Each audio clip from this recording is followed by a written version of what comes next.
Hi there, welcome to Global Voices, Tales from Non-Native English Educators, where we embark on an immersive exploration of the complex world of language education through the diverse experiences of non-native English teachers.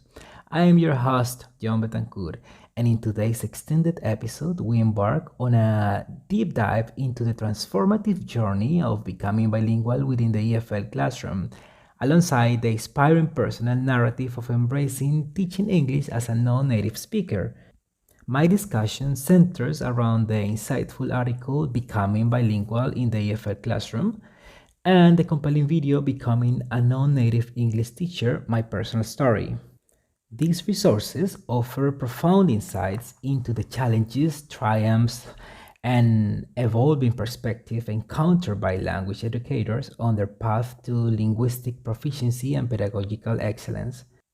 Join me as I navigate to the complexity of language acquisition, cultural immersion, and professional development within the dynamic landscape of EFL instruction.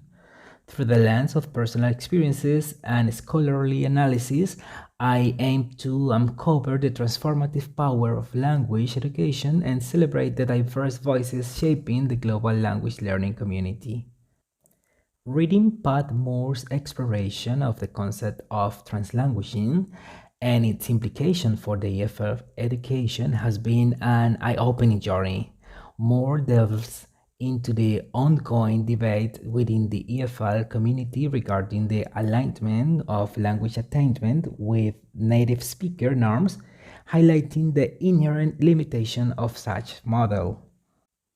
One of the key takeaways from Moore's article is the realization that the traditional notion of a native speaker as a pinnacle of language proficiency is increasingly being challenged. This concept of nativeness not only disregards the reality of multilingualism, but also fails to acknowledge the evolving nature of language in a globalized world. As more aptly point out, the very idea of a monolingual native speaker is problematic, as it negates the existence and significance of bilingual and multilingual individuals. The notion of translanguaging originating from classroom practices and extending into broader societal contexts presents a refreshing perspective on language learning and behavior.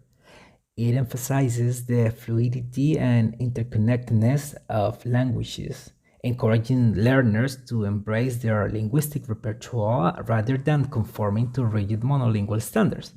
This resonates deeply with my own experiences as a language teacher and learner, where I have often found myself navigating between multiple languages and linguistic identities.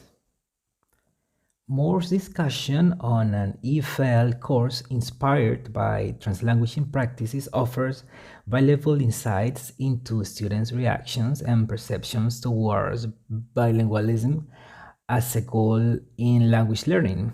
The rejection of monolingual native speaker as the ultimate model of language attainment is not only justified but also long overdue.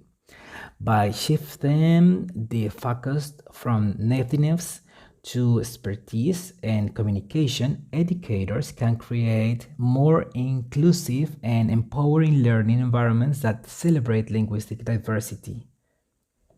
Overall, Moore's article serves as a compelling reminder of the need to reassess traditional standards in language education and embrace a more holistic approach that acknowledges and embraces the complexities of multilingualism. As I reflect on Moore's arguments, I am inspired to continue exploring innovative pedagogical approaches that prioritize inclusivity and authenticity in language learning.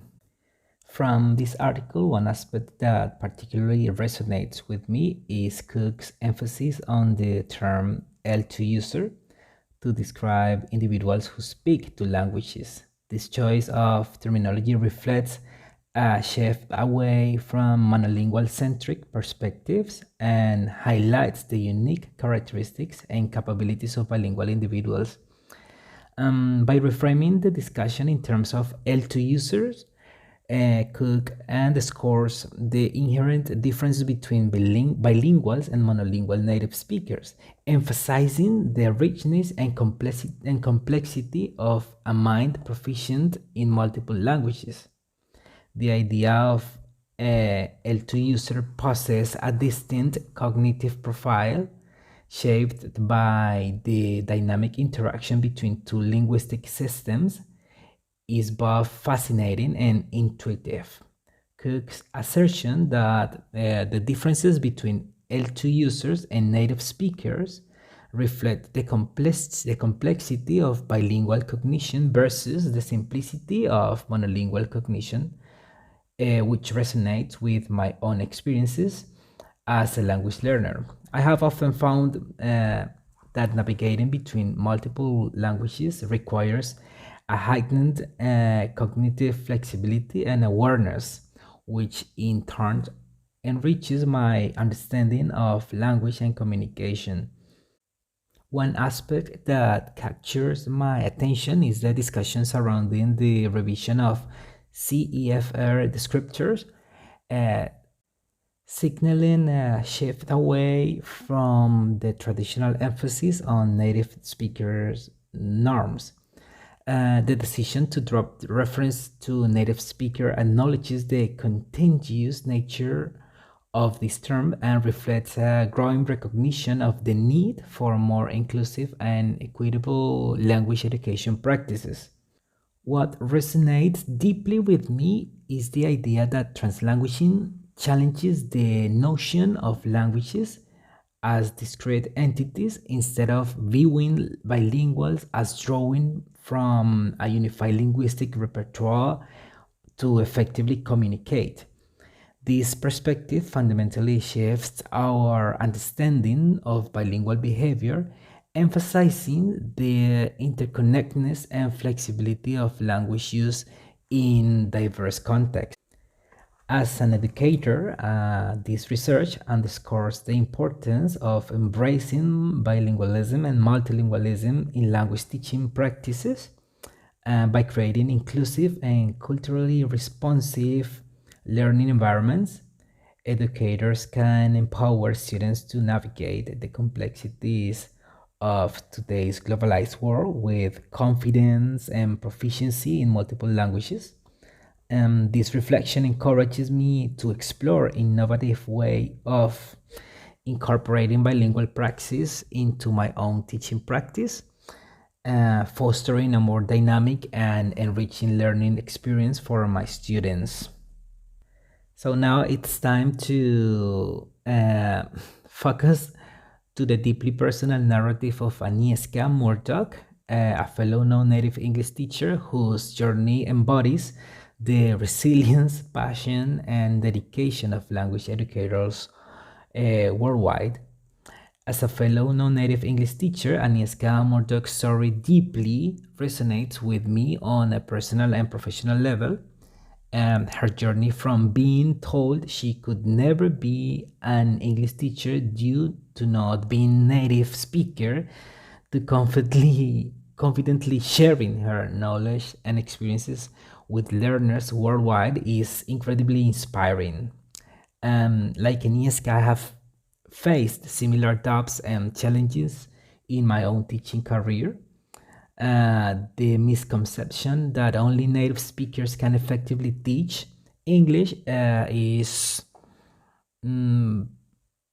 hard and can be disheartening for non-native teachers.